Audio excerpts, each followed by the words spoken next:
Channel distribution. Ito yung pathway o daan na dinadaanan ng isang produkto mula sa mga gumawa nito hanggang sa makarating sa kamay ng bumibili. Para bridge o tulay lang yan na nagkukonek sa mga manufacturer directly sa mga buyer. Para mas maintindihan natin, may 4 na pangunahing members ang channel na ito. Una, ang mga producers. Sila yung mga kumpanya na mismong gumawa ng mga goods o produkto. Pangalawa, ang mga wholesalers. Sila naman yung mga trader na bumibili ng bultuhan o dambuhalang quantity doon sa producer para ibenta.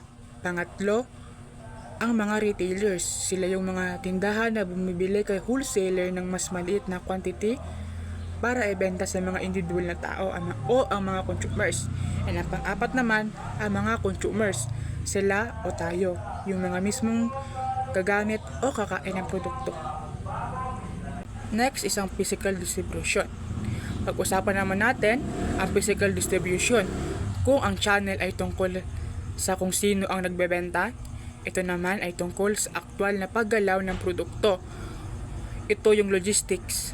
Papaano ito itatabi sa bodega, papaano babalutin at papaano ibabiyahe para makarating sa customers ng ligtas, mabilis at walang sira.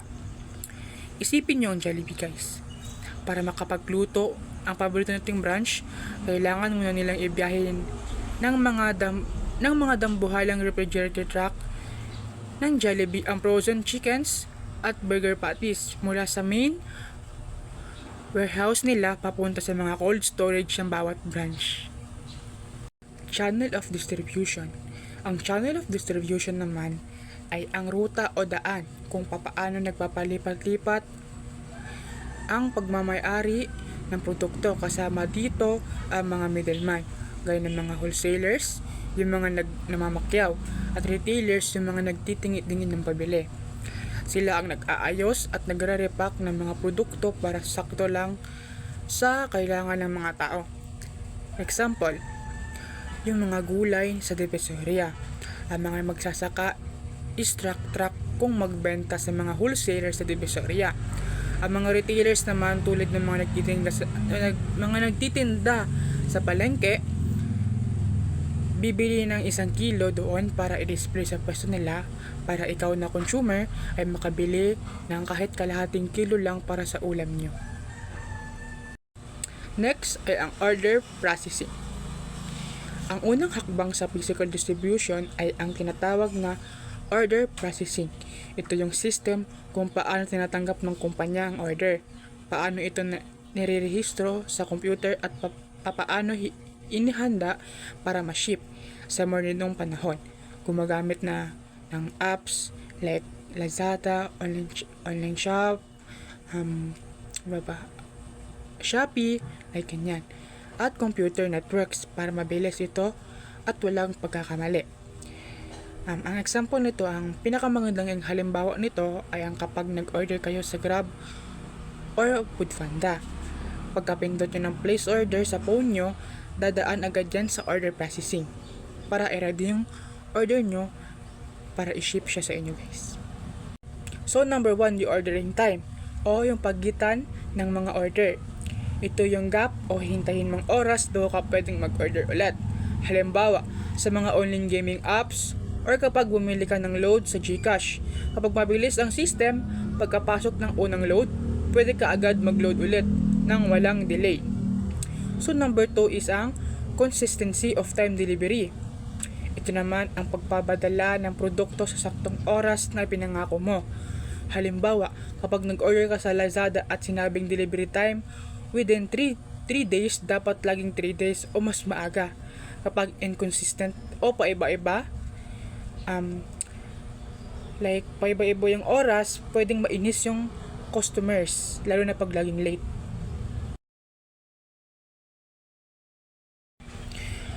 Order preparation. Ngayon, paano ba talaga nagsisimula ang pagproseso ng order? Ang unang-unang phase ay tinatawag na order preparation. Ito yung moment kung saan nagustuhan o demand ng isang buyer ay nagiging isang formal na order gamit ang mga forms na pwedeng gawin itong manual o online. Ang manual Yung mga example nito is yung mga sa restaurant, yung binibigay nila na listahan. Is binibigyan tayo nila ng ballpen para i-check yung mga kung anong gusto nating orders. So sa online naman na example, ito yung mga orders natin na gamit ang online o ang cellphone natin. For example, nito yung mga nag-book tayo ng ticket sa online. And then mga online shopping natin, yun yung example. So number 2, order transmittal. Pagkatapos ihanda ang order, ang susunod na step ay ang order transmittal. Ito ang proseso ng pagpapadala o pagpapasa ng impormasyon ng order mula sa customer papunta sa supplier o seller. Pwede gawin ito sa email, chat, or sa pamamagitan ng pagpindot ng confirm o ng checkout button sa isang app. Number 3 is order entry. Ito yung step kung saan bine-verify o chine-check ng seller kung tama at kompleto ang mga detalye ng order bago ito ihanda. Tinitingnan dito ang date, presyo, kung may stock pa, at kung okay ba ang payment ng customer. Halimbawa, nung nag-order ka, i-check ng system o ng staff kung pumasok ba ang bayad mo sa GCash at kung pwede at kung may available pa na kulay ng size ng damit na binili mo. Number 4, order filling. Kapag na-approve ng order, dito nagsisimula ang paghanda ng produkto kasama rito ang pagkuha ng item mula sa bodega based sa isang pick slip o listahan at pag-empake nito para ihanda sa pag-deliver. Halimbawa, kukunin na ng staff ng online shop ang sapatos sa shelf ng warehouse, buludin nila ng bubble wrap, ilagay sa box at didikit ang shipping label na may pangalan mo. So number 5, order delivery. Sa parteng ito, inaayos na ang mga dokumento sa pagpapadala at mag-schedule kung kailan ito makakarating sa customer. Kasama rin dito ang mga kasunduan sa insurance sakaling masira o mawala ang item habang binabiyahe. Halimbawa, piniprepare na ang shop ang mga papeles para ibigay ang package mo sa courier gaya ng GNT o Flash Express at magsiset sila ng estimated delivery date, halimbawa 2 to 3 days. Number 6, order status reporting. Ito ang pagbibigay ng update sa customer kung nasaan na ang kanilang order matapos ito umalis sa bodega. Ginagamit ito ng mga tracking technologies para masundan ang package habang nasa biyahe at dito rin pinapadala ang invoice o resibo. Halimbawa, nakatanggap ka ng text o notification sa app na gaya ng tracking number. Kaya nang your order is out for delivery na usually nakikita natin sa mga TikTok shop. Para alam mo kung kailan kakatok ang mga rider sa pinto nyo. Packaging. Basically, ang packaging ay nagbabalot o naglalagay ng product sa isang container o sa box. Sobrang importante nito sa supply chain kasi may tatlo itong function. Una, protection para hindi masira agad ang item. Pangalawa, easy distribution para madaling ibiyahe ang item. Pangatlo at huli, ang marketing para maakit ang mamimili para mas mabilis silang bumili. And then, para mas mabilis ma-visualize, isipin nyo yung box ng iPhone. Ginawa ito para hindi magaskasan ang phone sa biyahe. Madali siyang pagpatong-patungin sa delivery truck at ang ganda ng design para magmukhang mamahalin at maakit agad ang bibili. Packaging is vital for 3 reasons. First is the protection. Sinasabi dito na dapat well-designed ang pagbalot para magsilbing shield laban sa mga chemical or environmental damage sa biyahe. Minsan sinaset up pa nga nito sa mga lab para i-test kung tatagal ba. Example natin, kung sobra naman or kulang ang packaging, pwedeng masira ang item or mapamahal ka lang sa shipping cost. Second is containment. Ang product daw dapat nakasequence ng packages. Magsimula sa primary box or bottle tapos ilagay ang mga secondary cases at pallets bago isakay sa trucks o eroplano para hindi umuuga sa biyahe. Example natin ang mga canned beers ay nasa can, nakabox ng nakadosena at nakapatong sa kahoy na pallet para hindi matumba sa loob ng delivery truck. Third is communication. Ang packaging ay parang direct at indirect marketing kasi nandoon ang name at ang logo ng brand. Ang magandang design ay nagpapakita ng quality at nagiging selling point para mapansin ng customer kaysa katabing brand sa shelf. Example natin, pagkakita mo pa lang sa signature purple na balot ng Cadbury, alam mo nang masarap at quality na ang chocolate ang nasa loob nito kumpara sa ibang brand. Next is warehouse or warehousing o yung pagtatabi ng mga finished products sa isang safe na bodega habang hinihintay ang demand ng mga customers. Bakit ito importante? Kasi kailangan i-balance ang demand at supply.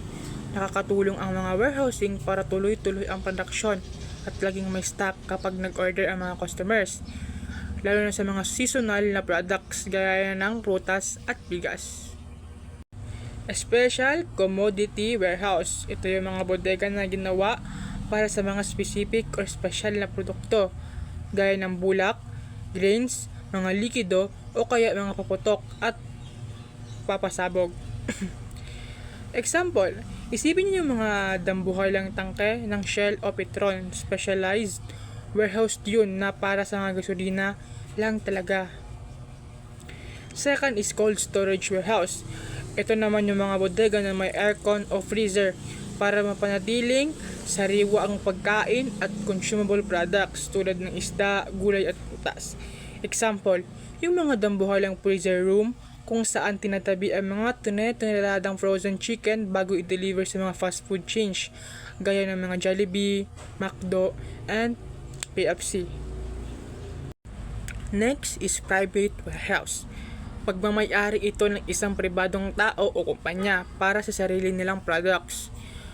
Ang example nito ay distribution center ng KCC na sila lang din ang gumagamit para sa mga paninda nila. Cooperative warehouse, ito naman ay pagmamayari ng dalawa o higit pang partners nagkasundong magtulungan para sa storage. Example nito, isang malaking imbakal ng bigas na pagmamayari ng isang samahan ng mga lokal na magsasaka sa probinsya. Public warehouse, pagmamayari naman ito ng gobyerno o lokal na pamahalaan na pwedeng upahan ng kahit sinong negosyante. Example nito, isang bodega ng gobyerno kung saan nagbabayad ng monthly rent ang mga small businesses para doon muna i-imbak ang mga paninda nila. Next is household warehouse. Pansamantala lang ito at ginagamit ng pamilya para itabi ang mga lumang furniture, painting o gamit sa bahay. Example, yung mga self-storage unit na inuupahan ng mga pamilyang lumilipat ng bahay para doon muna itabi ang mga sopa at kama nila. Banded warehouse. Ito ay mga bodega malapit sa pantalan o airport kung saan tinatabi ang mga imported na gamit habang hindi pa nababayaran ang tax o customs duties. Example, pag may in-order na mamahaling kotse mula sa ibang bansa, tatabi mo na ito sa banded warehouse sa pier habang inaayos ang mga papeles at buwis nito. Transportation. Ang transportation ay ang tulay para makarating ang product mula sa factory o bodega papunta sa mga kamay ng customer. Ang strategy dito ay ang pag-combine ng iba't ibang transportation methods gaya ng eroplano, barko, tren o truck gamit ang mga standard containers para mabilis at smooth ang paglipat ng mga cargo. Mode of transportation. Kailangan pumili kung road, railway, water, air, or pipeline ang gagamitin sa base sa budget, time, at kung ano ang swak sa produkto. Example, kung nagbebenta ka ng sariwang bulaklak, dapat air transportation ang piliin mo para hindi malanta imbis na dumaan sa mabagal na barko. Number 2, cost and availability. Dapat piliin ng kumpanya yung mode ng transportation na mura ang gastos pero madaling mahanap o makuha kapag kailangan na. Example, mas pipiliin ng isang local business na gumamit ng regular cargo trucks kaysa sa sariling delivery fleet kung mas makakatipid sila rito sa araw-araw na biyahe. Number 3, suitability and credibility. Dapat swak ang mode of transport sa klase ng product mo at kailangang maaasahan at dependable yung kumpanyang kukunin mo. Example, kung nagpadala ka ng mamahaling ginto o alahas, kailangan kumuha ka ng sikat at subok na ng armored truck services imbis na ordinaryong courier lang para iwas aksidente or iwas nakaw. So number 4, relationships. Mahalaga panatilihin ang magandang relasyon sa mga transport agencies para sa matagalang negosyo. Example, kapag paborito ka ng isang trucking company, mas madali silang pakiusapan na unahin ang mga i-deliver mong parcels tuwing peak season gaya ng Pasko. Number 5, legal provisions and restrictions. Kailangang alam ng marketer ang mga batas sa transportasyon para hindi magkaproblema ang kumpanya. Example, dapat alam mong shipper kung may truck ban or curfew sa mga kalsadang dadaanan ng mga delivery truck nila para iwas huli at hindi magka-delay ang mga produkto. Number 6, ownership. Dito nagde-decide ang kumpanya kung bibili ba sila ng sariling sasakyan, kukuha ng kontrata o magre-rent lang depende sa budget. Ang isang nagsisimulang online shop ay mas pipiliing mag-rent muna sa Lalamove o GNT kaysa bumili agad ng sarili nilang mamahaling delivery van. Inventory control. Ito naman yung nagpapatakbo o pag-aalaga sa mga stocks ng goods na ibibenta natin sa hinaharap. Nagtatayo tayo ng stocks kasi ang demand ng mga customers ay mahirap hulaan. Kaya dapat laging may nakahandang produkto para walang delay kapag may bumili dito. Ito ang nagsisilbing connection sa pagitan ng paggawa ng produkto at pag-order ng customers para laging satisfied ang mga mamimili. So sa pag-inventory ng product, meron talaga tayong gastos. So meron tayong 3 cost na kailangan tandaan. Holding cost. Ito yung gastos para mapanatili ang stock sa bodega, gaya ng upa sa warehouse, kuryente, insurance o kapag may nasira o nanakaw na gamit. Example, kung marami kang tinabing ice cream sa bodega, malaki ang mga gastos mo sa mga kuryente para sa mga freezer at malulugi ka pa tuwing may brownouts. Number 2, cost of stock out or shortage. Ito naman nawawalan kita kapag naubusan ng stock at may mga customers na nang bibili, pati na rin ang abala kapag natigil ang trabaho dahil walang supplies.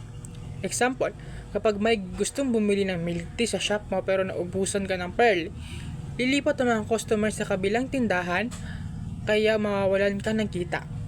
Number 3, ordering cost. Ito ang mga nagagastos tuwing nag-place ka ng bagong order ng supplies gaya ng bayad sa mga tauhan, paperworks at delivery fees ng suppliers. Example, tuwing magpapasok ka ng bagong order ng mga tela galing sa supplier mo, may fixed shipping fee at processing fee na kailangan mong bayaran transaction. Yun ang ordering cost. Next is ang customer service. Sinasabi rito na nagkakaiba ang diskarte ng bawat kumpanya, pero ang mga katangian ng magandang customer service ay ang mabilis na pag-reply, pag-asikaso sa mga feedback at ang pagiging handang mag-sorry o magbigay ng pampalubag loob kapag nagkamali ang kumpanya. Para mas madaling ma-visualize, gamitin natin ng example ang sikat na policy ng Pizza Hut. Ang Pizza Hut ay nagbibigay ng pizza o free pizza kapag hindi na i-deliver ang order ng customer sa loob ng 30 minutes para masiguradong happy ang customer at patuloy silang babalik para bumili ulit. Yun ang customer satisfaction. Topic is about elements of a distribution channel. Both products and services use distribution channel to reach customers. Service are things you can touch, like staying in a hotel. You can book directly with the hotel. Pwede rin dumaan sa mga travel agent, tour operator, or airlines. Ito yung tinatawag na indirect channel. So, here are the elements of a distribution channel. First is the pathway distribution channels, or a trail by which product and services stream from manufacturer to customer. So, ang distribution channel ay ang path or route kung paano nakakarating ang mga products and services mula sa maker or provider nito papunta sa mga customer. Next is the flow of goods and services, are streamed down to final consumer in either sequential or directional ways. This means product and services move or travel step by step papunta sa customer. So, sinusunod nila yung certain order or direction until they reach the person na bibili or gagamit ito. Next is the composition. It is composed of intermediary, also known as middlemen, who take part in a flow willingly. So this refers to the group of people or entities that make up the distribution process. Ito ay binubuo ng mga intermediaries or mas kilala bilang middlemen. Sila yung mga tao or businesses na kusang sumasali at tumutulong para mailipat o maibigay ang mga product or services mula sa seller papunta sa buyer. Next is the objectives. The manufacturer focuses on accomplishing the marketing objectives of the company.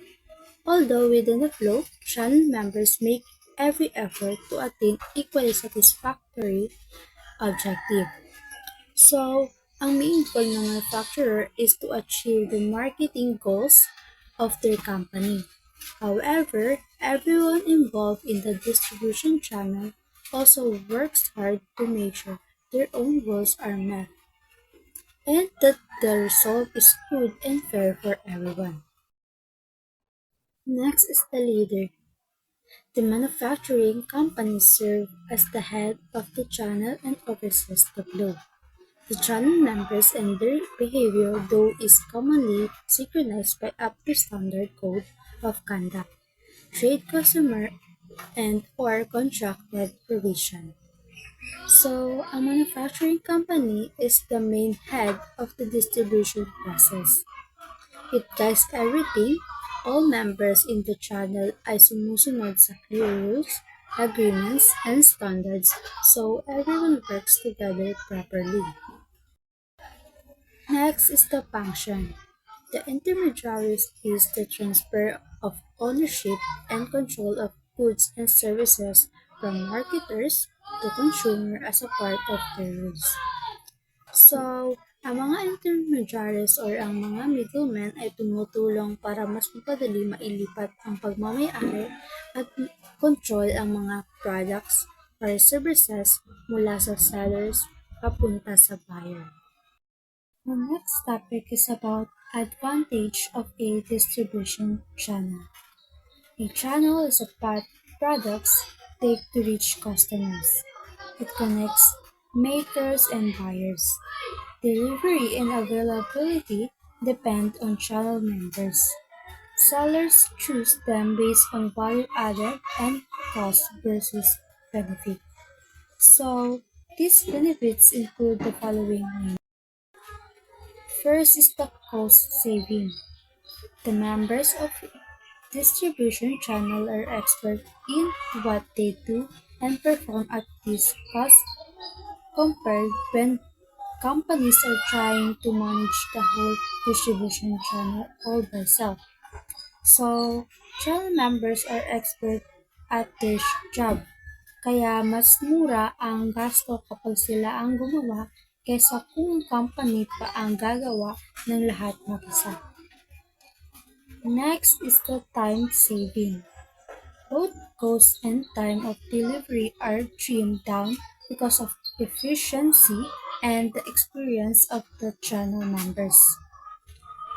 So they work fast and efficiently. For example, store just wait for delivery. So nakakatipid sa oras at gasto. Next, the customer convenience.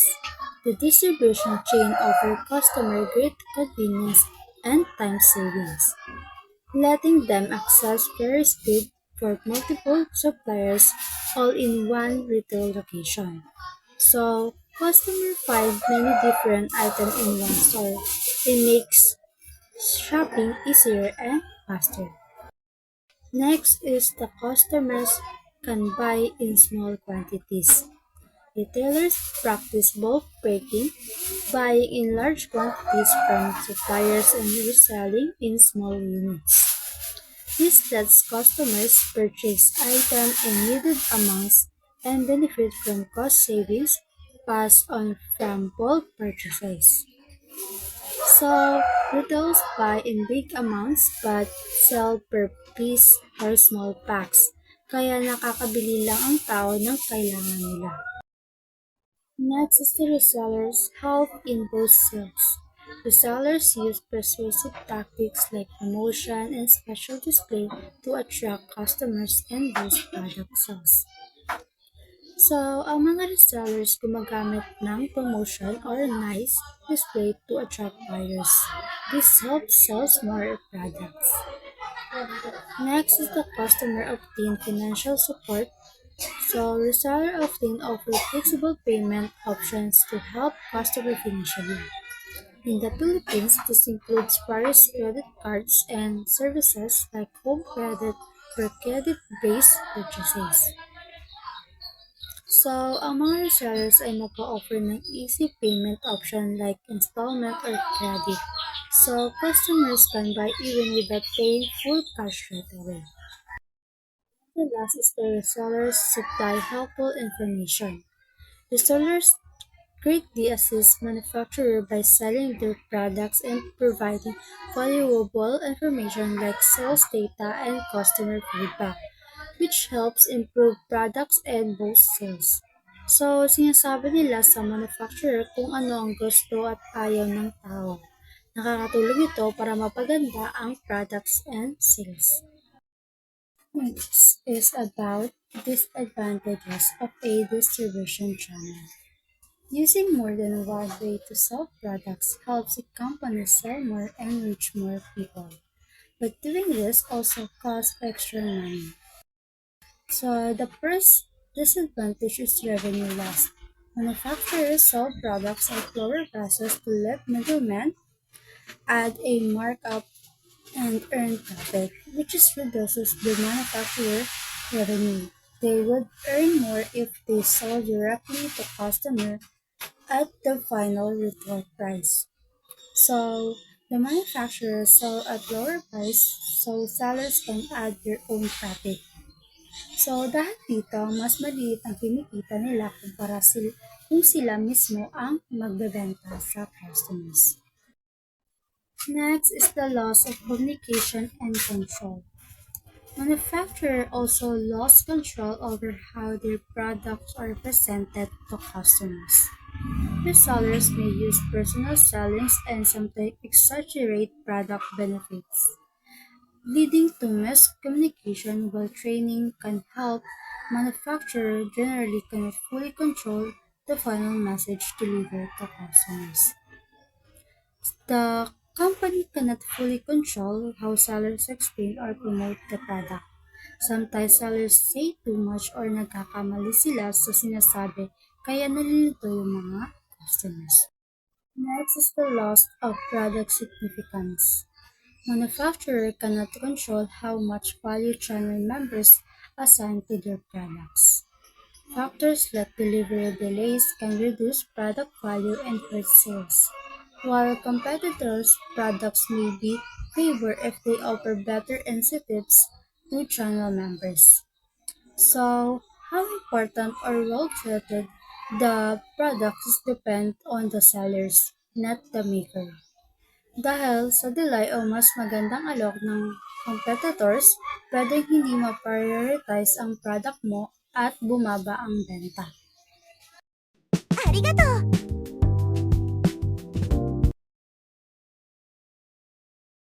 Distribution channels and intermediaries. Distribution intermediaries or middlemen are essential in delivering products to final consumers. Operate in all types except direct marketing or level 0 channel. There are four broad groups. There are agents or brokers, wholesalers, distributors, and retailers. Ang distribution intermediaries or middlemen at tumutulong para makarating ang products mula sa manufacturer papunta sa final consumers. Sila ang nagiging bridge between producers at customer. Kailangan sila sa halos lahat ng distribution channels maliban sa direct marketing or level 0 channel dahil doon direct na binibenta ng company sa consumer. May apat na pangunahing uri ng intermediaries. Here are the agent or brokers, wholesalers, distributors, and retailers. Next is agents and brokers. Acts as representatives for manufacturers. Do not take title to goods but earn through commissions. Selling agents have authority over price and terms. Purchasing agents help companies find products. Brokers assist buyers and sellers in negotiations. For example, real estate brokers and insurance brokers. Ang agents at brokers ay representatives ng manufacturers or sellers. Hindi nila pag-aari ang products pero kumikita sila through commissions. Ang selling agents ay may authority sa presyo at terms ng pagbebenta. Ang purchasing agents naman ay tumutulong sa companies na maghanap ng product or suppliers. Ang brokers ay nagko-connect sa buyers at sellers at tumutulong sa negotiation. For example, sa real estate broker, tumutulong sa pagbenta ng bahay. And for insurance broker naman is nag-aalok ng insurance plans mula sa iba't ibang companies. Next is wholesalers. Wholesalers sells commodities to person or organizations but not to final consumers. Buy in bulk, store, and resale to retailers. Help in logistics, reduce cost, and provide services. And there are two types of wholesalers. First is the full-service wholesalers.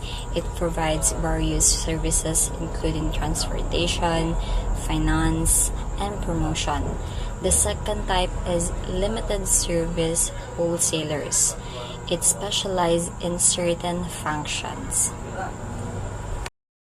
Ang wholesalers ay bumibili ng products in bulk mula sa manufacturers at ibinibenta ito sa retailers, hindi direct sa final consumers. Tumutulong sila sa storage, transportation, at pagbaba ng costs. May dalawang uri ng wholesalers, which is the full service at limited service wholesalers. For example, ang wholesaler ng canned goods ay bumibili ng maraming products mula sa manufacturers tapos ibinibenta sa supermarket at sari-sari stores. Next is types of full service wholesalers. General wholesalers buy large quantities, resell in small quantities, while the limited line wholesalers deal in specific product lines, while the specialty wholesalers narrow product variety, expertise in specific industry or product. Ang full-service wholesalers ay nagbibigay ng maraming services tulad ng transportation, financing, at promotion. There are three types of full-service wholesalers. First is the general wholesalers, which is maraming klase ng products ang binibenta. While the limited line wholesalers is specific line lang ang hawak. And the specialty wholesalers naman is experts sa isang particular na product or industry. For example, in general wholesaler, nagbebenta ng snacks, drinks, at canned goods. While the limited line wholesalers is puro school supplies lang. Then, the specialty wholesaler is puro medical equipment lang ang binibenta. Next is the types of limited service wholesalers. First is a cash and carry wholesalers. It operates on a cash basis. Customers transport goods themselves.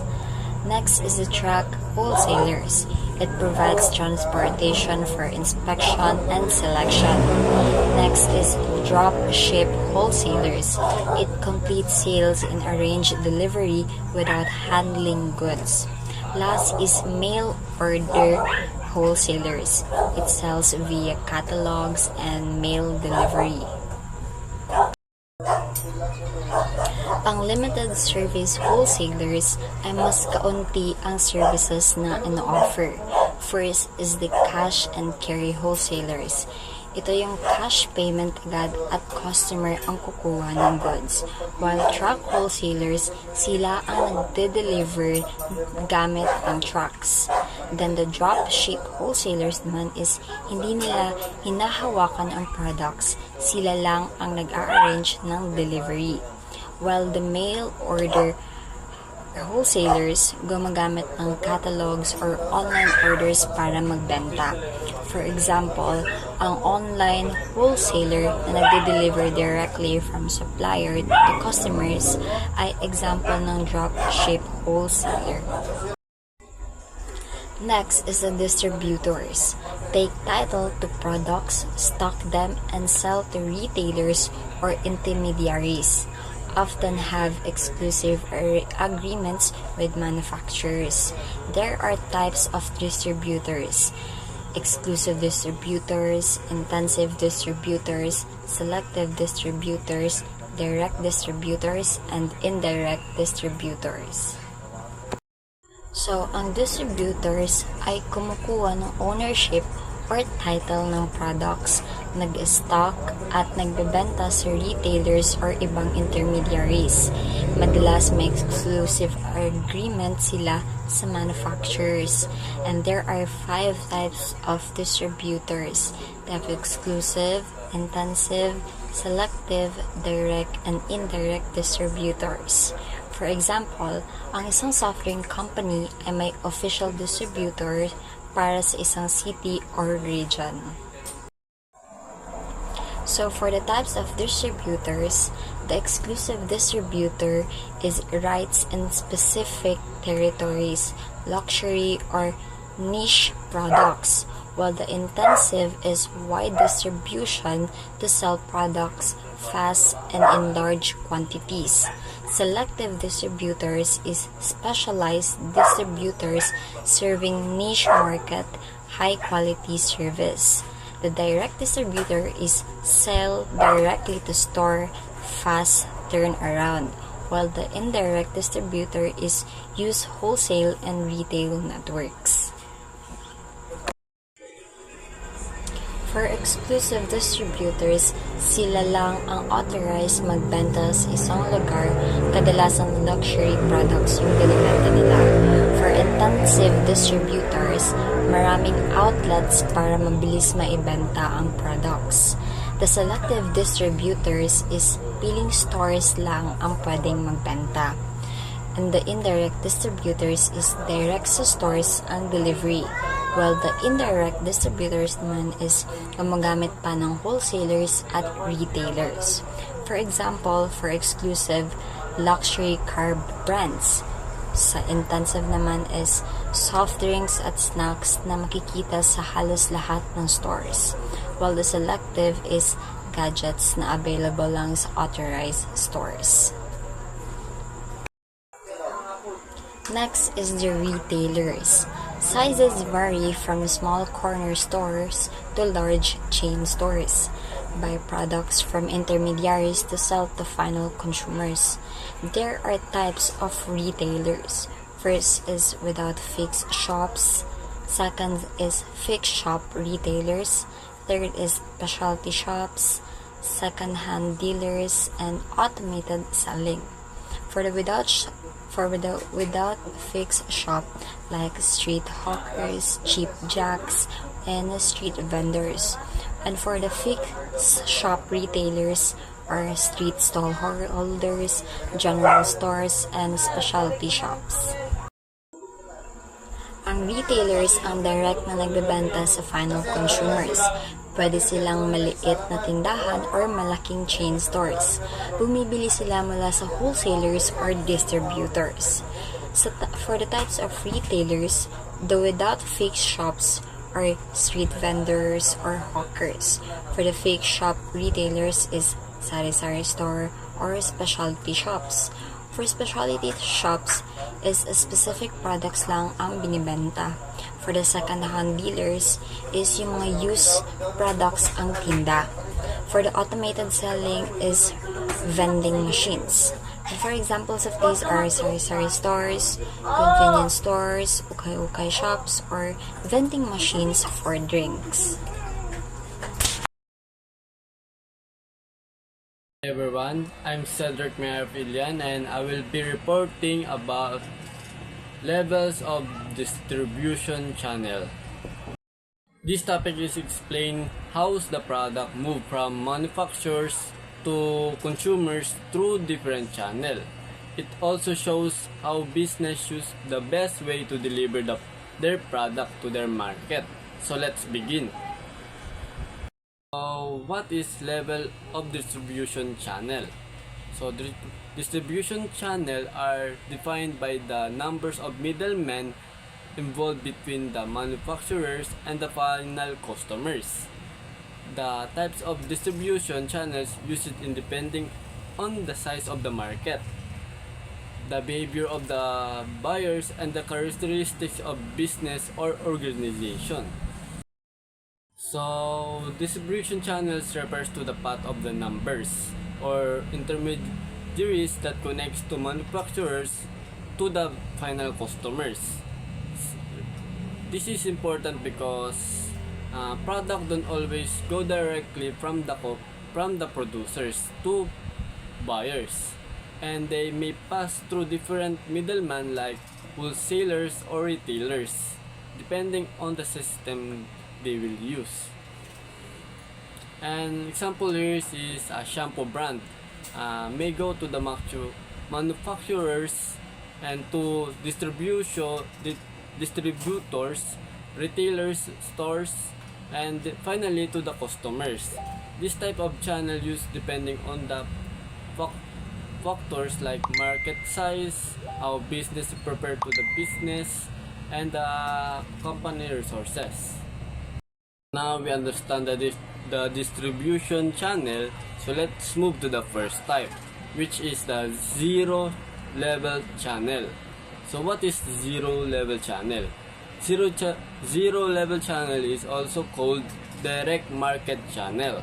As has no middleman, the manufacturer sells products directly to the customers through the own stores, online platforms, or sales team.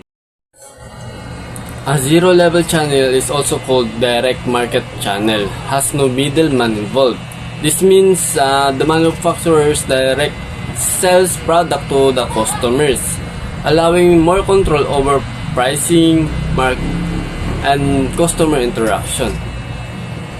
For example, a company may sell products through its own physical stores, official website, or direct sales team directly from the with customers. Therefore, zero-level channel provides direct and efficient way of manufacturers to reach their customers. A one-level channel is a distribution channel that has one intermediary between the manufacturers and the customers. This is intermediary usually a retailer or a agent. They helps make product or service more accessible to customers and assist in the selling process. For example, insurance company often use insurance agent to sell their policies to customers. In other case, e-commerce platforms act like an intermediaries by helping businesses to sell their product directly to the customers online. Therefore, a one-level channel makes distribution easier by using single middleman to connect manufacturers and customers. So next are two-level channel. Two-level channels is a distribution system that has two intermediaries between the manufacturers and the customers, wholesalers and retailers. This system helps the distribution more efficient because wholesalers buy bulk from manufacturers and then supplies smaller quantities to a retailer, making it easier for retailer to manage inventories and costs. For example, food manufacturer sells product in large quantities to wholesalers, and the wholesalers then distribute the smaller batch to the different grocery stores from customers can buy them. Therefore, a two-level channel helps to improve product distribution by bridging manufacturers and small retailers through wholesalers. So next are the three-level channel. Three-level channel is a distribution system that has three intermediaries between the manufacturers and the customers, wholesalers and jobbers and retailers. This channel is used in further breakdown larger bulk supplies into smaller quantities, make it easier for smaller business to handle and distribute product efficiently. For example, in the poultry industry, chicken and eggs are first sold by wholesalers, then passed to jobbers, and finally distributed to a small retailers before reaching to the customers. Therefore, the three-level channels helps move the product step by step to several intermediaries to reach the final customers more efficiently. So the next are the levels of distribution coverage. Before choosing the distribution level, marketers carefully consider cost and profit. This is important because different expenses are involved in distribution, such as shipping costs sometimes paid by customers, and operation costs like salaries of the staffs paid by the companies. Companies need to balance their costs with the expected profit.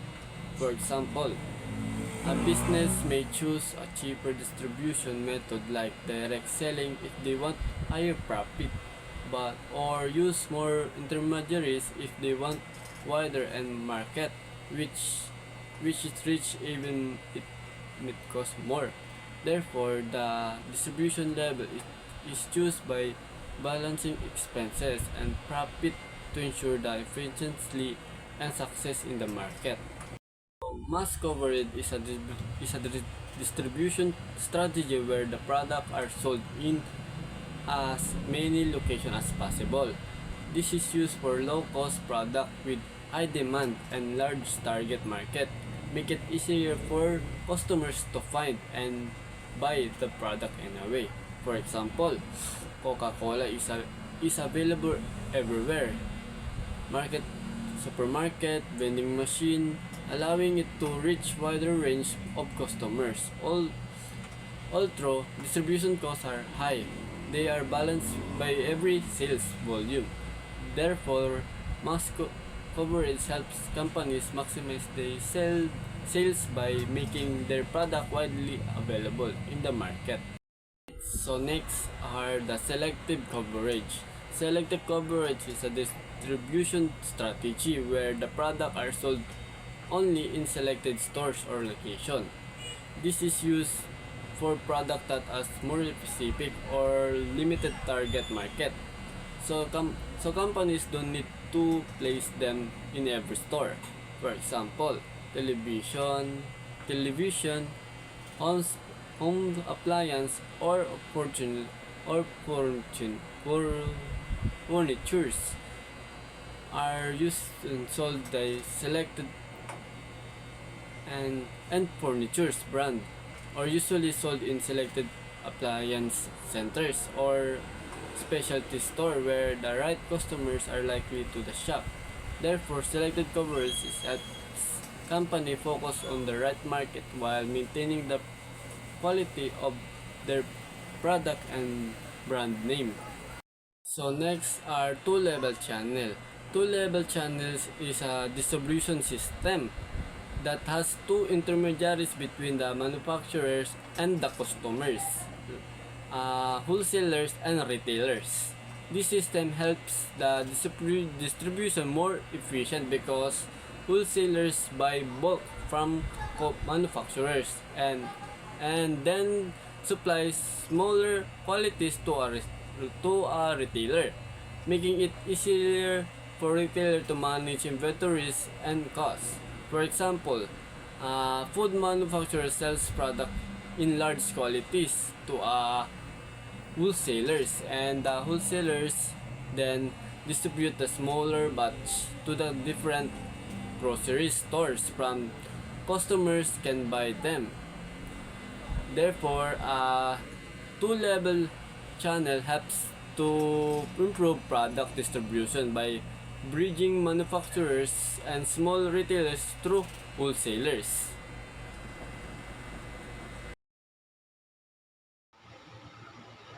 Deciding for the distribution channel. Choosing the right distribution channel is a crucial decision that can determine whether a product succeed or fail. It affects how products are handled and how quickly they reach customers. Several important factors must be considered when selecting the best distribution channel. So, ibig sabihin nito, super important yung pagpili kung saan at paano ibebenta o i-deliver yung products ng company. Kasi hindi lang siya about basta makabenta. Kailangan efficient din. So, halimbawa, kung mali yung napiling channel, pwedeng mabagal dumating yung product, magkamali sa handling, or hindi maabot yung target customers. Kaya, before mag-decide, iniisip muna nila yung iba't ibang factors like cost, target market, product type, at iba pa para sure na smooth yung flow ng product sa company papunta sa customers. In short, yung distribution channel choice malaking factor sa success ng product. Product factors. The type of product affects how it should be delivered and sold. So, iba-iba kasi ang product kaya iba-iba rin ang paraan ng pagdi-distribute.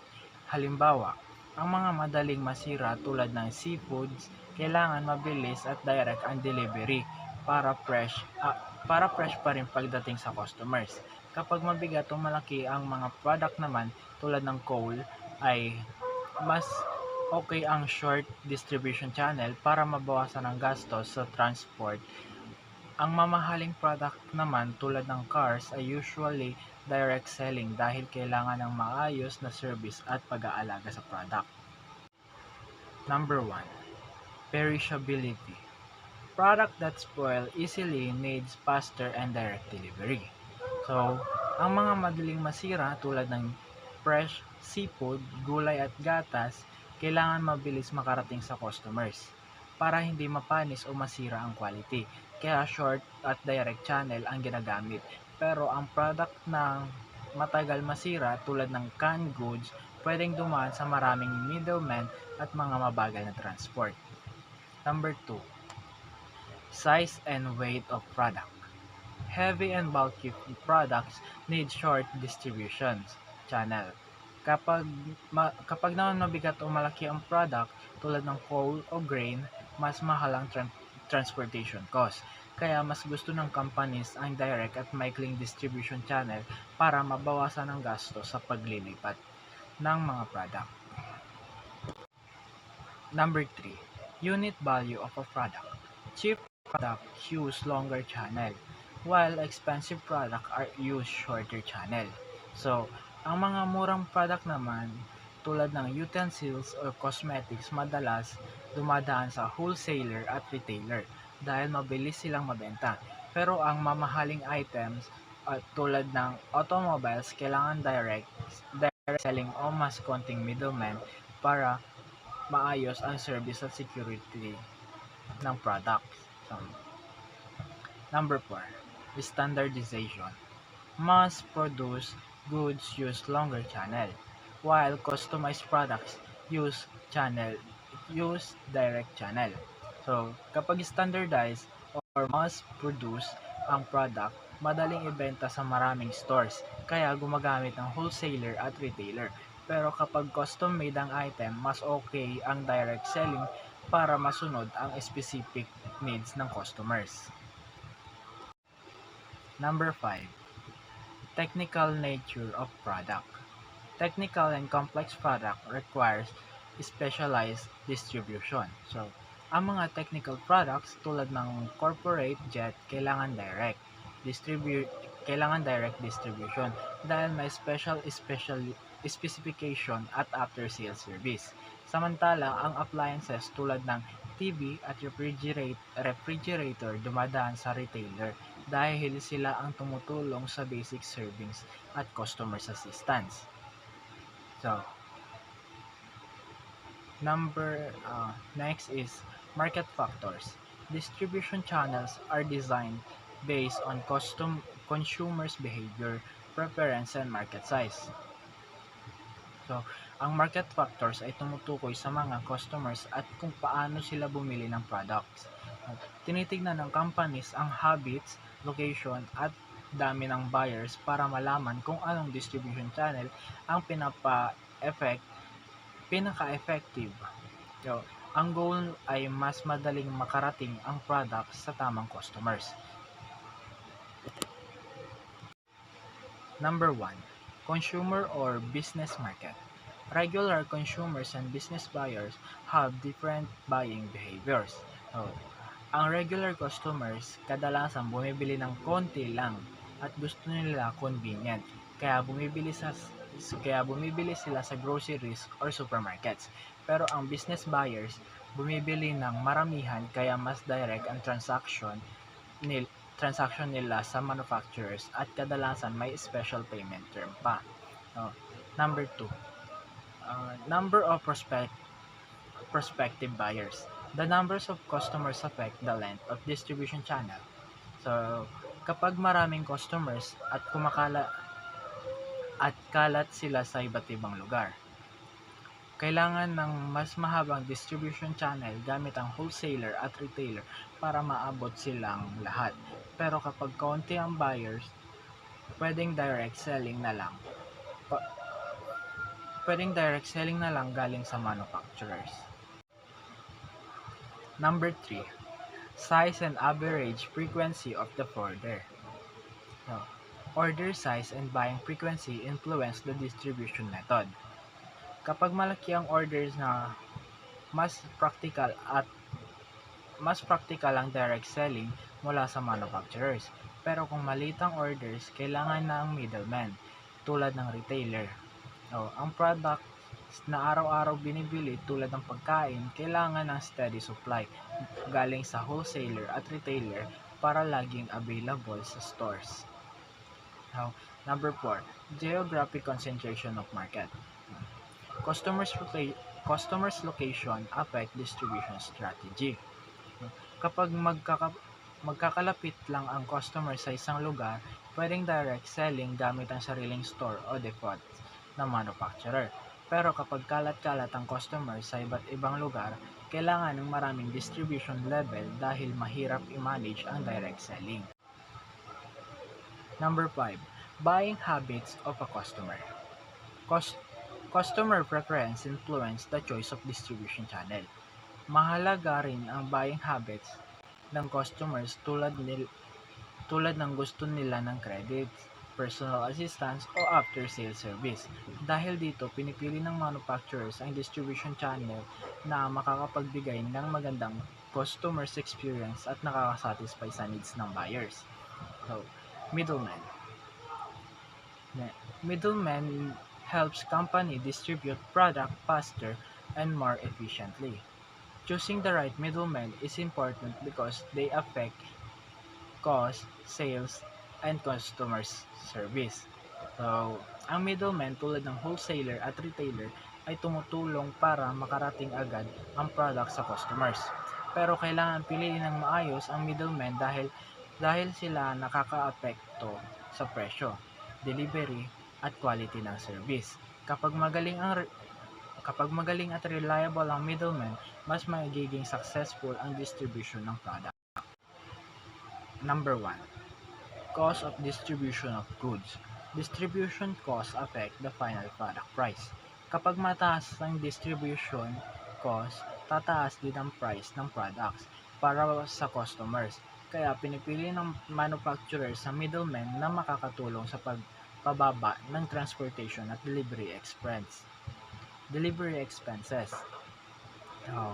Number 2, availability of preferred middlemen. Preferred middlemen may not always be available.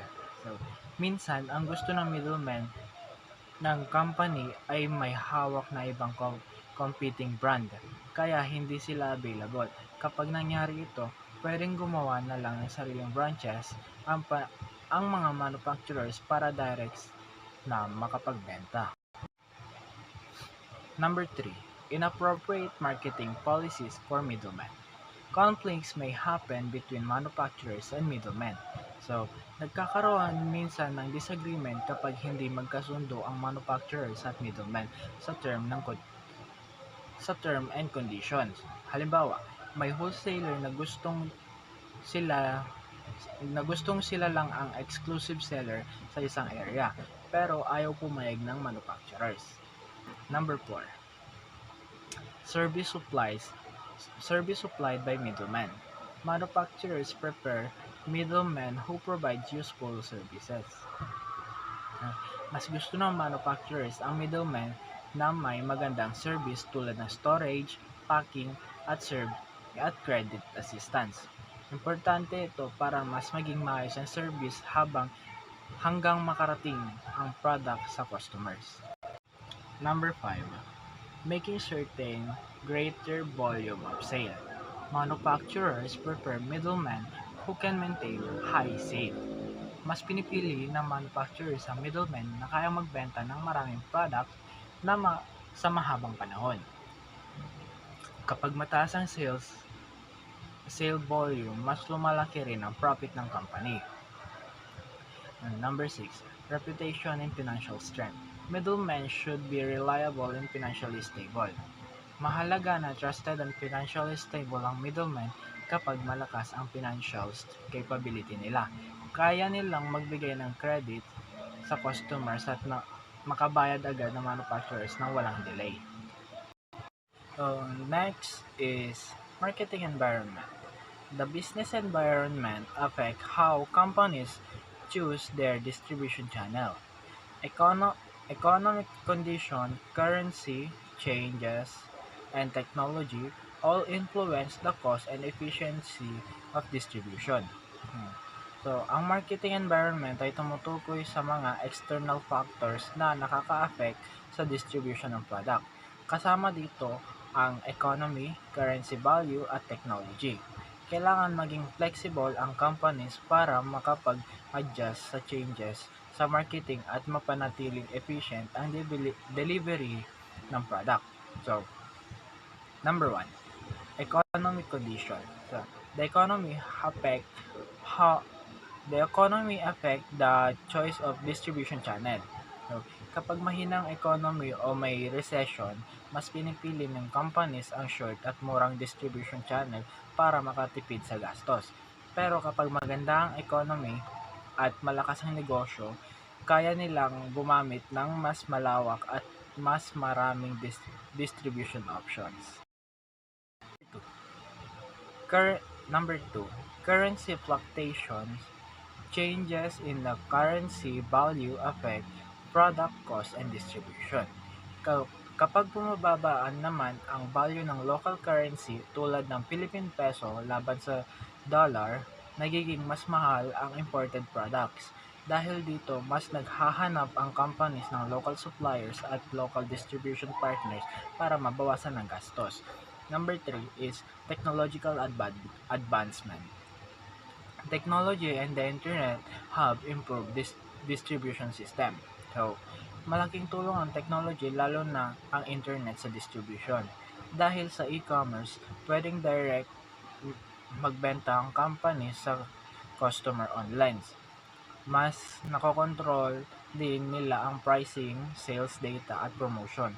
Nakaka-help din dito para mas mabilis at mas convenient ang pagbili ng products para sa mga customers or consumers. Competitors. Companies often base their distribution strategy on what their competitors are doing.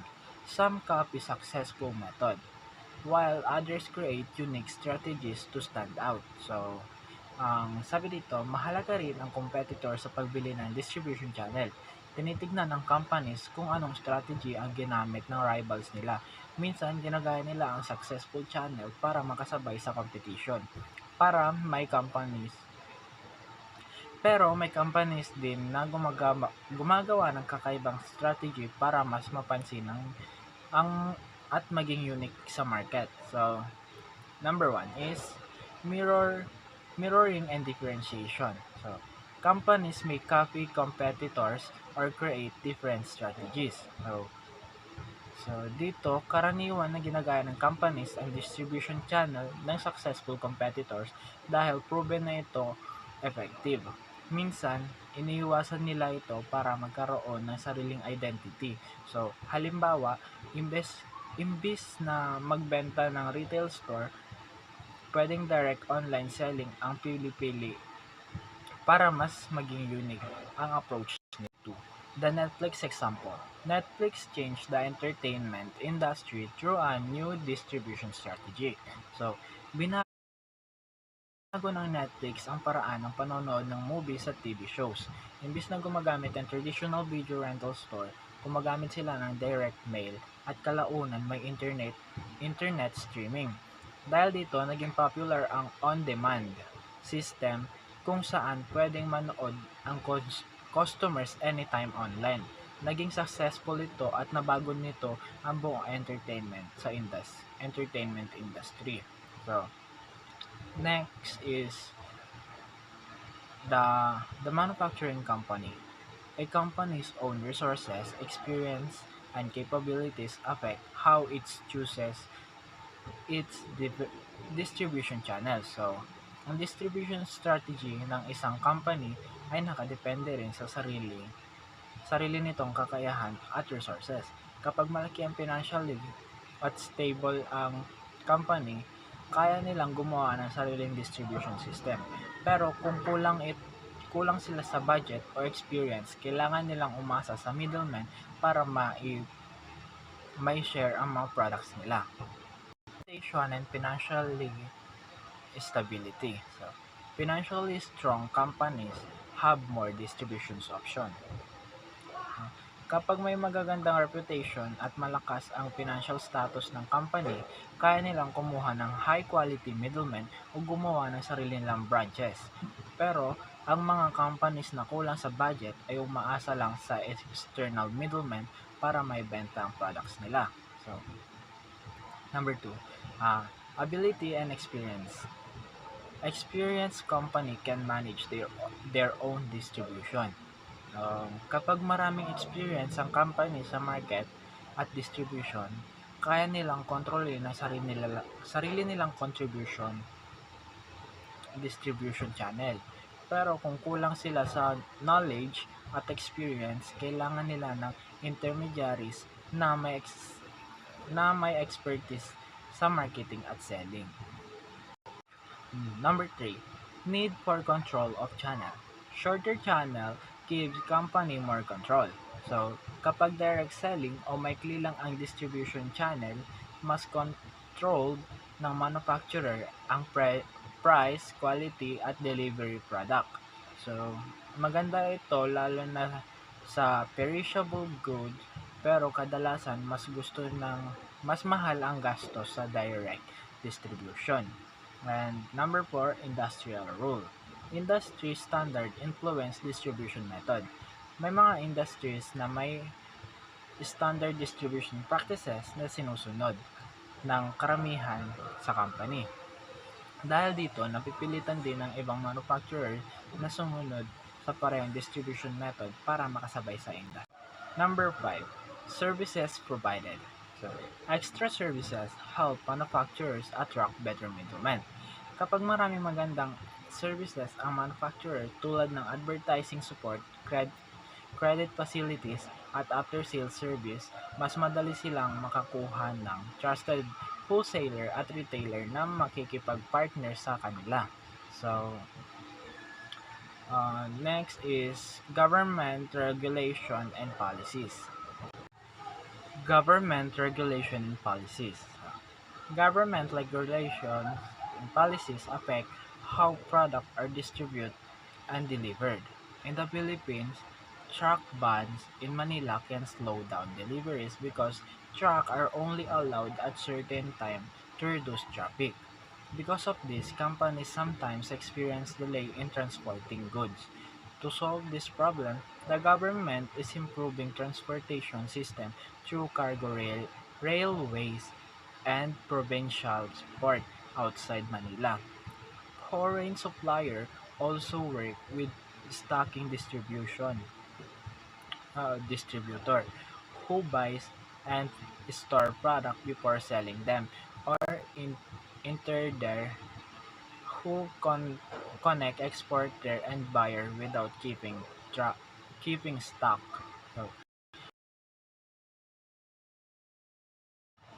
So, distribution channel strategies.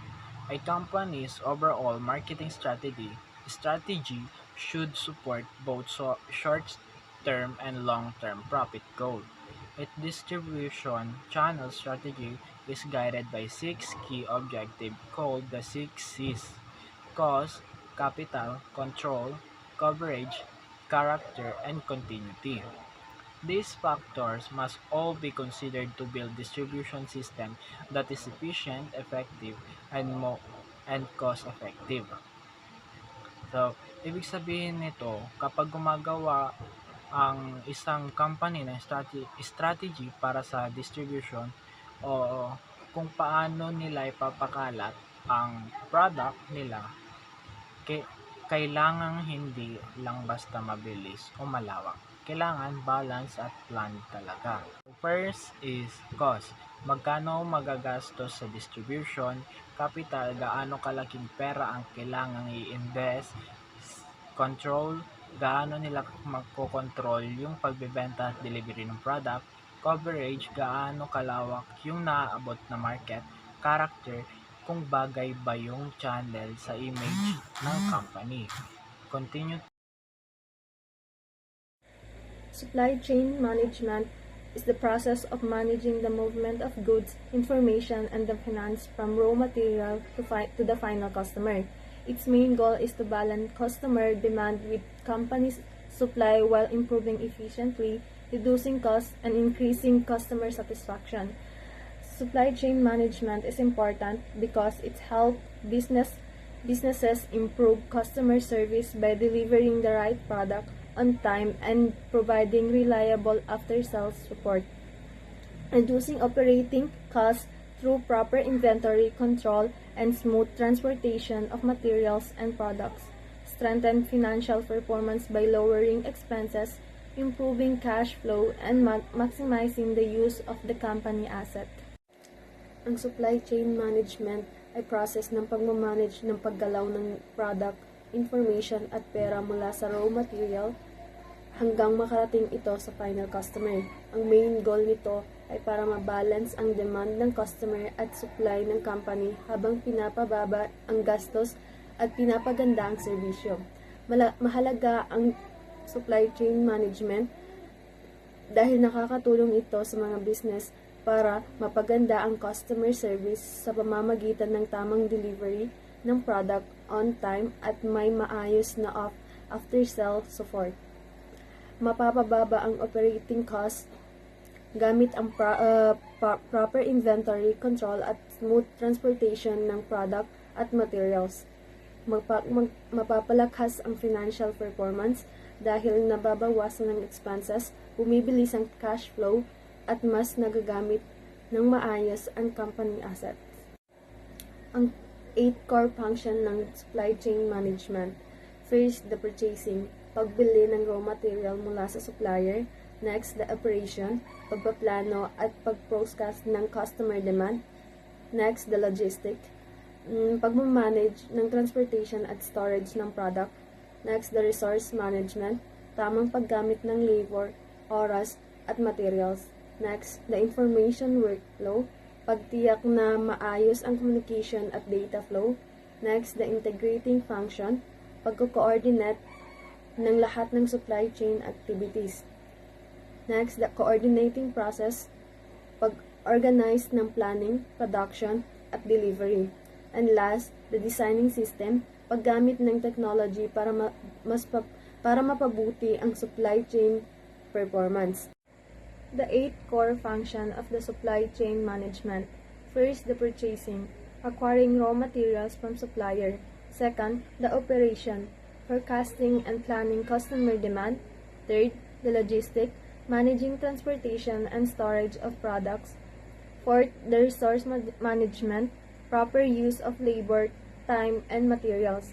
Fifth, information workflow, ensuring smooth communication and data flow. Sixth, the integration function, coordinating all supply chain activities.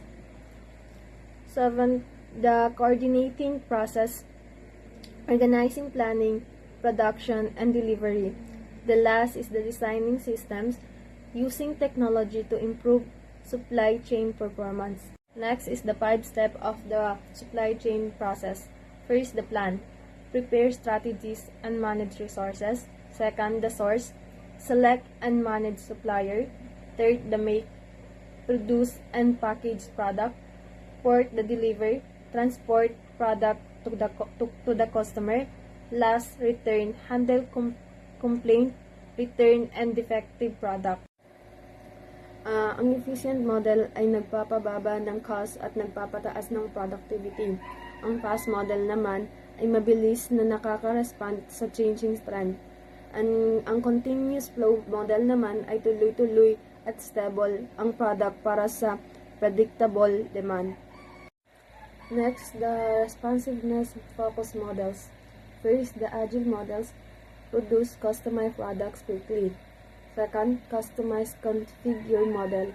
Final product is customized based on customer requests. Last, the flexible model handle sudden change in demand. Ang agile model ay mabilis gumawa ng customized product. Ng custom figure model naman ay kina-customize ang final product based sa request ng customer. The flexible model naman ay kayang humarap sa biglaang pagtaas at pagbaba ng demand. Modern approach, multiple supply chain. Many companies use multiple supply chain at the same time to balance low cost and high customization. This allows businesses to serve different customer needs more effectively. Maraming companies ngayon ang gumagamit ng multiple supply chain para mabalance ang low cost at customization. Dahil dito, mas natutugunan nila ang iba't ibang pangangailangan ng customer. Mahalaga ang supply chain management sa tagumpay ng business dahil pinapabuti nito ang customer satisfaction, nagpapababa ng cost at nagpapataas ng profits. Sa paggamit ng effective supply chain process at models, mas nagiging competitive ang companies at mas mabilis silang nakaka-adapt ng market demand. What is promotion strategy? A promotion strategy is a plan used by business to inform, persuade, and remind customers about products or services. It helps businesses increase the sales and attract customers. Promotion strategies include advertising, direct marketing, sales promotion, public relations, professional selling, and sponsorships. A promotion strategy is a method used by business to promote products or services to customers. Its purpose is to attract buyers, increase sales, and build awareness about the product.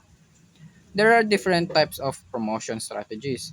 First is advertising. This uses television, radio, newspapers, and social media to promote products. Second is direct marketing.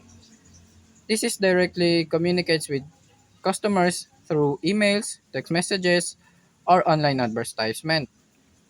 Third is sales promotion. This includes discounts, co- coupons, and buy one take one offers to encourage customers to buy quickly.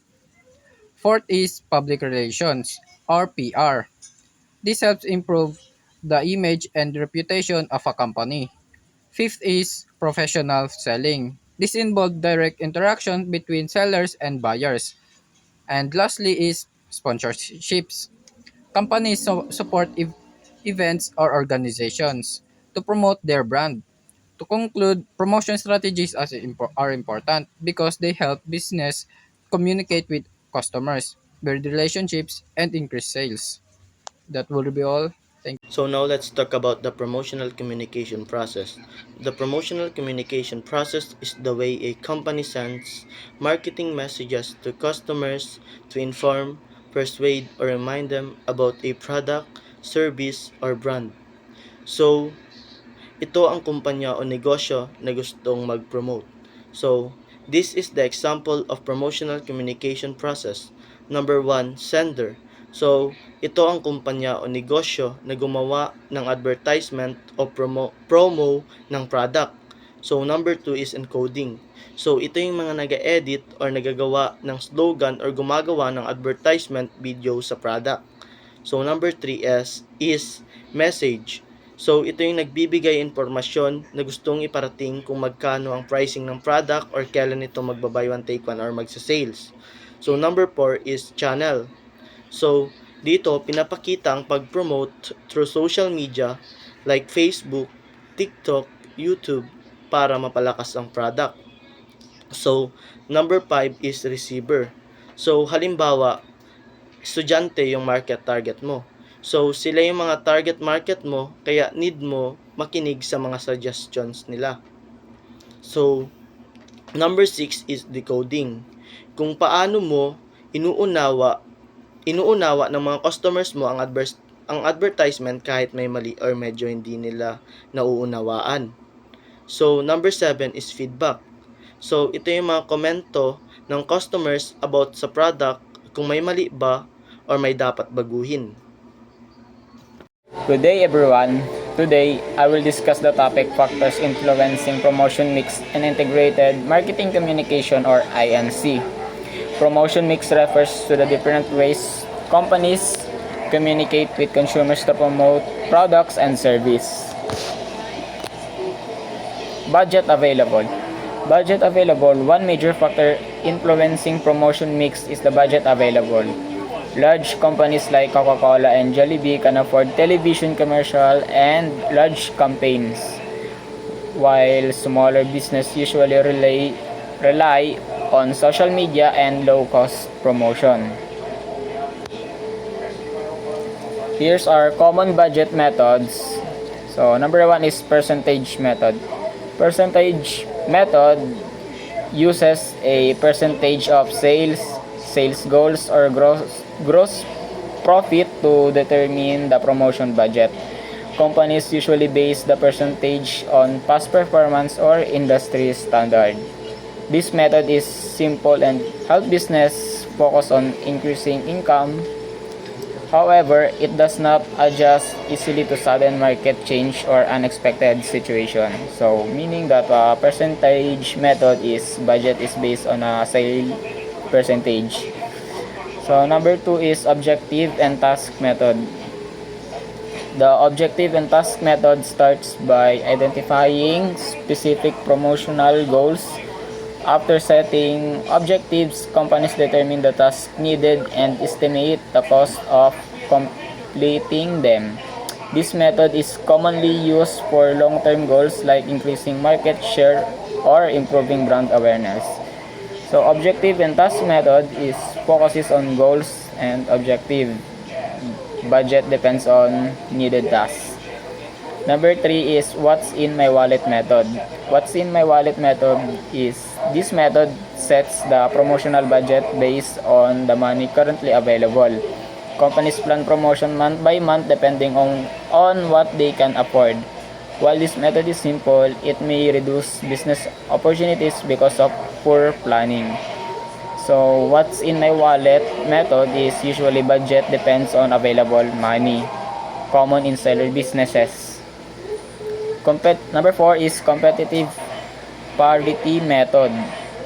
The competitive parity method bases the promotional budget on competitors' spending. A company may spend less than, equal to, or more than competitors to stay competitive in the market. However, this method can be risky because business depends too much on competitors' decision. So meaning that competitive parity method is budget follows competitor spending, helps maintain brand awareness. Number 5 is co-op method only method. Co-op only method use only the advertising support funds provided by manufacturers. This means the company promotion are limited to available co-op budget and the manufacturing advertising strategy. Co-op only method uses manufacturer advertising funds. So number 6 is zero method. The zero method keeps the promotional budget as low as possible. Some businesses use this approach to save money, especially during financial difficulties. However, too little promotion may reduce customer awareness and sales. So zero method is very low promotional budget used to minimize expenses can negatively affect sales and awareness.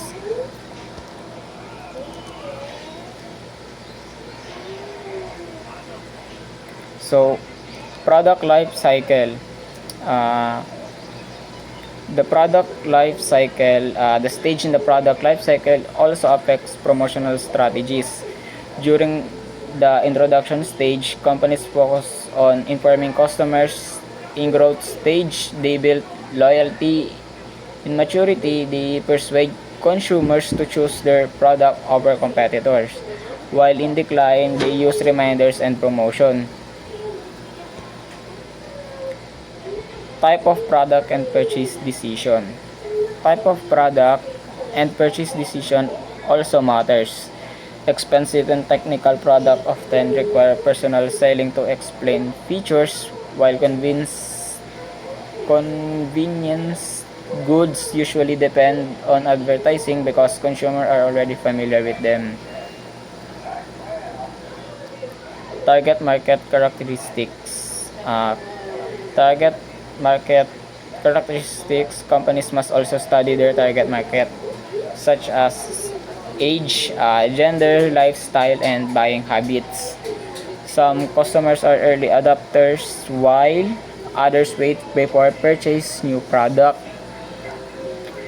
So, consumers' media preference. Consumers have different media preference. Younger people prefer social media and online platform, while older consumers may prefer newspaper and television. Companies use this information to select the best communication channels. So, regulation and competitors.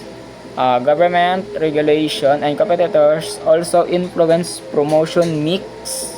Laws can restrict certain advertisement, while competitors' strategies push companies to create unique promotional campaigns. So, availability of media. Availability of media is another important factor. Primetime television ads may not always be available, while social media and radio can provide quicker access to audience. So now, let's proceed to Integrated Marketing Communication or IMC. Integrated Marketing Communication or IMC ensures that all communication tools and promotional message works together consistently across different platforms. So, elements of IMC. Number one is printing marketing. Printing marketing remains important even in the digital age. Companies use printed materials like brochures, flyers, posters, newspapers, and magazines to create brand awareness. Printing ads are useful because people can read and share them without internet access. It also helps businesses establish their presence before using online marketing. So printing marketing is building brands awareness, easy to share and read offline. So number two is banner ads. Banner ads are online advertisement placed on website or apps. They help companies gain exposure and attract potential customers. These ads can target specific group of people based on age, interest, or location, making promotion more effectively. Banner ads is meaning that increased online visibility, target specific audience, encourage customer inquiries. So number three is landing pages. A landing page is a special web page customers see after clicking an online ad or search result. Its purpose is to provide clear and focused information about a product or service. A strong landing page can encourage visitors to sign up, subscribe, or make a purchase. Landing page gives detailed product information, create a strong first impression, and encourage customer action. So, email marketing. Email marketing allows companies to communicate directly with customers through emails. Businesses use it to share updates, promotion, and special offers. It is one of the most personalized forms of marketing because companies can track customers' response and purchase. Email marketing keeps customers updated, personalized communication, and track customer engagement. Social media. Social media marketing use platforms like Facebook, Instagram, TikTok, and X or Twitter to interact with customer. Companies post content, reply to comment, and build relationship with followers. Proper social media management strengthens customer trust and loyalty. So means that social media builds customer relationship, encourage interaction, promotes products quickly. Organic SEO. Organic Search Engine Marketing or SEO improves a website ranking on search engine like Google. Companies use keyword and relevant content so their website appears higher in search result without paying money. Organic Search Engine Marketing or SEO improves website visibility, uses keywords and relevant content, free method of online promotion.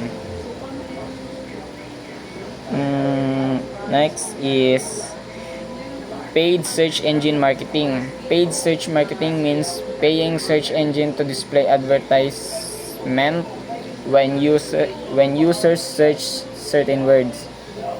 For example, a company may pay for the keyword best digital camera so their website appears at the top of the search result. Paid search engine marketing, paid online advertising appears at top of search result, increase website traffic. Last is direct mail marketing. Direct mail marketing involves sending physical promotional materials directly to customers through mail. Example includes flyers, catalog, postcard, or free promotional items like stickers and pen. This method helps improve brand recognition. Direct mail marketing sends promotion directly to customers, build brand's awareness. It can include free promotional item.